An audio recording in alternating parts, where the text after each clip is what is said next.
Hello friends, hello students, आपका पीके classes में स्वागत है।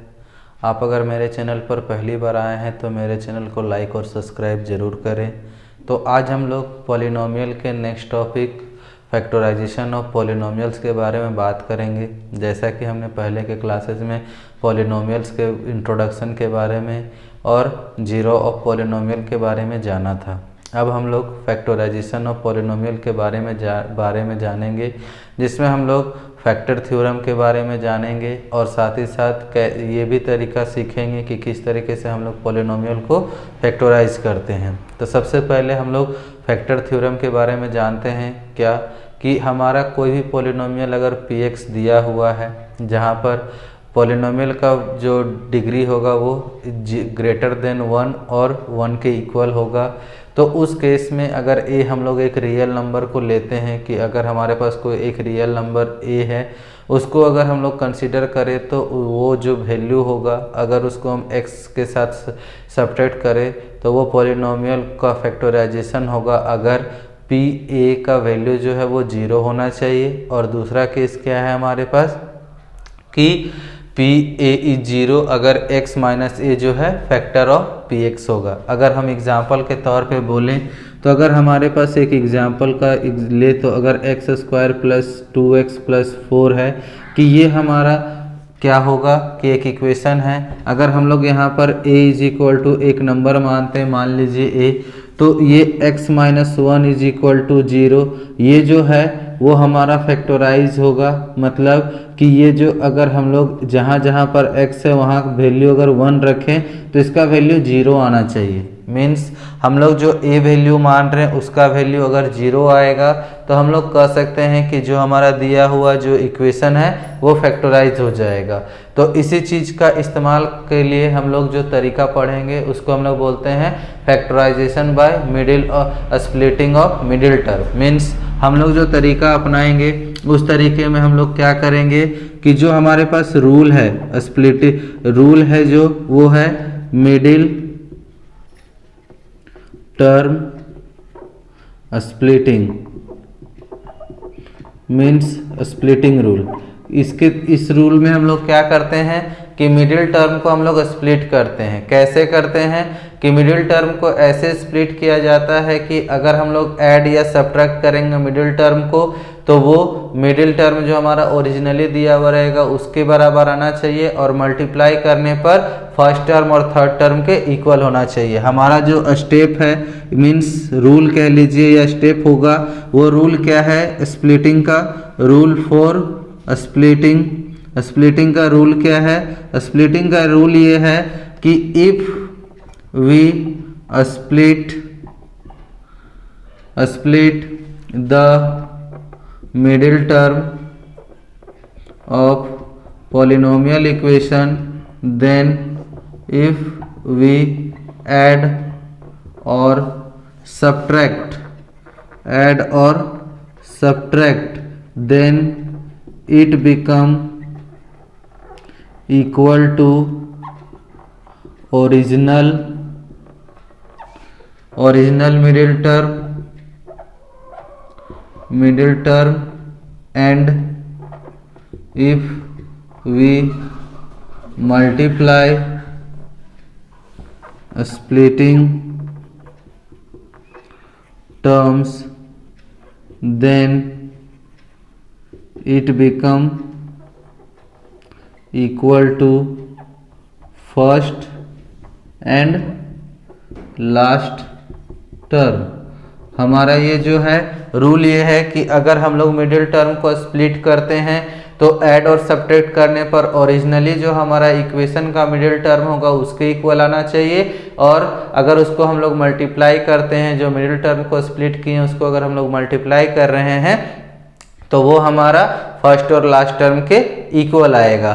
तो इसके लिए हम लोग जो क्वेश्चन कंसीडर किए, जो एग्जांपल, हम लोग इसी को स्प्लिट करके देखेंगे कि हमारा जो वो फैक्टराइज हो रहा है या नहीं। इसके लिए हम लोग इस क्वेश्चन को स्प्लिट करेंगे, स्प्लिट करने के तरीके को देखेंगे। तो हम लोग इस क्वेश्चन को स्प्लिट करने के लिए हम लोग आगे जो प्रोसीजर्स है, स्टेप्स है, उस पर कंसीडर करते हुए आगे बढ़ेंगे कि किस तरीके से हम लोग मिडिल टर्म को स्प्लिट करेंगे और मिडिल टर्म को स्प्लिट करने के लिए क्या क्या तरीके अपनाए जा सकते हैं, इसके लिए हम लोग आगे कंसीडर करेंगे। तो आप इसके लिए पहले नोट डाउन कर लें। तो नोट डाउन करने के लिए आप वीडियो को पॉज भी कर सकते हैं। तो अब स्टूडेंट्स हम लोग देख सकते हैं कि इस क्वेश्चन को सॉल्व करने के लिए हम लोग किन स्टेप्स को फॉलो करेंगे।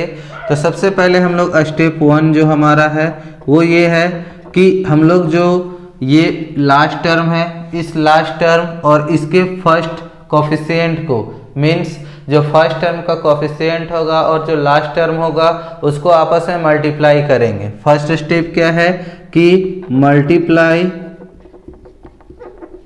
The coefficient of first term and last term, then find LCM of resultant value. जो हमारे पास रिजल्टेंट वैल्यू होगा उसको हम लोग एलसीएम फाइंड आउट करेंगे। तो हम लोग यहाँ पर देख सकते हैं कि इसके कोफिशिएंट को और इसको मल्टीप्लाई करेंगे तो हमारे पास आएगा 4। हम लोग 4 का एलसीएम निकालेंगे तो क्या आएगा, 4 का एलसीएम 2 2 जा 4, 2 2 जा 1। मीन्स हमारा जो ये सवाल है वो कुछ ऐसे देगा वैल्यू, क्या कि x² is equal to 2x plus 2x plus 4। अगर हम लोग यहाँ पे कंसीडर करेंगे तो बस ये हमारा वैल्यू आएगा। तो इस स्थिति में हम लोग देखते हैं कि अगर इसको मल्टीप्लाई करेंगे तो ये हमारा 4x² तो आ जाएगा, क्योंकि स्टेप 2 क्या कहता है कि मिडिल टर्म को हम लोग मल्टीप्लाई करेंगे तो वो फर्स्ट और लास्ट टर्म के बराबर आना चाहिए और ऐड करेंगे तो मिडिल टर्म के बराबर आना चाहिए। मतलब ये जो हमारा सवाल है ये हमारा सवाल गलत है। क्यों गलत है? क्योंकि अगर हम लोग इसमें जोड़ते हैं तो हम लोगों को ये 4x तो देता है, पर तो देखिए यहाँ पर हम लोग देख सकते हैं कि ये जो हमारा क्वेश्चन है ये मिडिल टर्म को सेटिस्फाई नहीं करता है। तो आपके पास ऐसे भी क्वेश्चंस आएंगे जहाँ पर आपका मिडिल टर्म सेटिस्फाई नहीं होगा। तो इस स्थिति में आप वहाँ लिख सकते हैं कि क्योंकि जोड़ने और घटाने पर मीन्स हम लोग यहाँ पर ऐड कर रहे हैं तो वो हमारा वैल्यू मिडिल टर्म को गलत दिखा रहा है, जिसके कारण हम लिख सकते हैं कि ये फैक्टराइज नहीं होगा। लेकिन फैक्टराइजेशन के लिए हम लोग एक टर्म और यूज कर सकते हैं, जिसके लिए हम लोग और एक क्वेश्चन कंसिडर करेंगे जहां पर हम लोग देखेंगे कि किस तरीके से मिडिल फैक्टराइजेशन हो सकता है। तो इसके लिए हम लोग इस क्वेश्चंस को मिटाएंगे और एक क्वेश्चन और कंसिडर करेंगे जहां पर हम लोग ये देख सकते हैं कि किस तरीके से वो हमारा आएगा। तो हम लोग क्या करेंगे कि x², ठीक है, हम लोग एक क्वेश्चन कंसीडर कर रहे हैं कि हमारे पास यहाँ पर 8x है प्लस 16 है। ये हमारे पास एक क्वेश्चन है जिसमें हम लोग ये देख सकते हैं कि किस तरीके से हम लोग मिडिल टर्म को फैक्टराइज करेंगे। तो हम लोगों ने क्या बोला, हमने आपसे क्या बोला कि फर्स्ट टर्म और last term, means first term का जो कोफिशिएंट होगा, लास्ट टर्म का जो वैल्यू होगा, उनको आपस में मल्टीप्लाई करने के बाद उसका हम एलसीएम निकालेंगे। तो हम लोग यहाँ पर देख सकते हैं कि जो हमारा फर्स्ट टर्म का कोफिशिएंट है 1 और लास्ट टर्म है 16, इन दोनों को मल्टीप्लाई करेंगे तो वैल्यू आएगा 16। 2 से हम लोग इसको करेंगे तो 8, 2 से 4, 2 से 2, 2 2 जा 4, 2 से 1। तो हमारे पास क्या आया 2 इंटू 2 इंटू 2 इंटू 2 इंटू 2। तो हम लोग देख सकते हैं कि अब हम लोगों को यहाँ पर क्या करना है, हम लोगों को यहाँ पर एक ऐसा तरीका सोचना है कि जो ऐड करने पर 8 आए और मल्टीप्लाई करने पर 16x² आए। ठीक है, तो हम लोग यहाँ पर ये इन दोनों को पेयर कर दें, मीन्स 4 इंटू 4। तो अगर हम लोग 4 इंटू 4 करते हैं तो 16 आ जाता है, और अगर 4 को 4 से ऐड करेंगे तो 8 आ जाएगा। मीन्स हमारे पास क्या आएगा x² plus 4x plus 4x plus 16। अब हम लोग देख सकते हैं कि यहाँ पर अगर ऐड करेंगे तो वो इसके बराबर आ रहा है, और मल्टीप्लाई करेंगे तो हमने कहा था कि फर्स्ट टर्म और लास्ट टर्म के मल्टीप्लिकेशन के बराबर। तो अगर फर्स्ट और लास्ट टर्म को मल्टीप्लाई करेंगे तो 16x² आएगा, और इसको अगर मल्टीप्लाई कर रहे हैं तो ये भी हमारा 16x² ही आ रहा है। मतलब हमारा जो किया हुआ काम है वो सही है।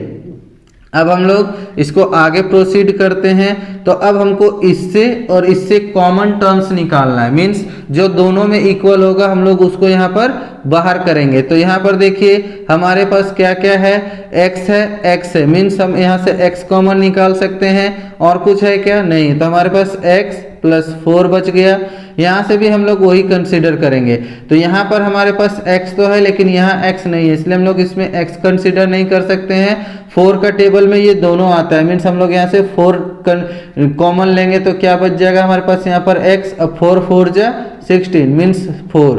तो हमारे पास अब इन दोनों में से हम लोग क्या कॉमन ले सकते हैं, इन दोनों में से हम लोग देखिए x प्लस 4 को कॉमन निकाल सकते हैं। मतलब x प्लस 4 यहाँ बच गया तो हमारे पास x और यहाँ पर प्लस 4, तो x प्लस 4 मीन्स अगर हम लोग ये क्वेश्चन लिए हैं therefore x square plus 8x plus 16 का जो हमारा फैक्टराइजेशन होगा वो होगा ये, ठीक है।